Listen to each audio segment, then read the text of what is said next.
السلام علیکم ویورز، کیسے ہیں آپ سب؟ امید کرتی ہوں کہ اللہ تعالیٰ کے فضل و کرم سے خیر و عافیت سے ہوں گے۔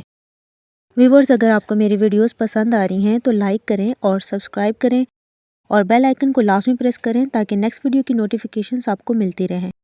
حضرت ابو موسیٰ اشعری رضی اللہ عنہ روایت کرتے ہیں کہ رسول اللہ صلی اللہ علیہ وسلم نے ارشاد فرمایا، جب کسی کا بچہ فوت ہو جاتا ہے تو اللہ تعالیٰ فرشتوں سے پوچھتے ہیں، تم میرے بندے کے بچے کو لے آئے؟ وہ عرض کرتے ہیں، جی ہاں۔ اللہ تعالیٰ فرماتے ہیں، تم میرے بندے کے دل کے ٹکڑے کو لے آئے؟ وہ عرض کرتے ہیں، جی ہاں۔ اللہ تعالیٰ پوچھتے ہیں، میرے بندے نے اس پر کیا کہا؟ وہ عرض کرتے ہیں، آپ کی تعریف کی اور اِنَّ لِلَّهِ وَإِنَّ إِلَيْهِ راجعون پڑھا۔ اللہ تعالیٰ فرشتوں کو حکم دیتے ہیں کہ میرے بندے کے لیے جنت میں ایک گھر بناؤ اور اس کا نام بیت الحمد یعنی تعریف کا گھر رکھو۔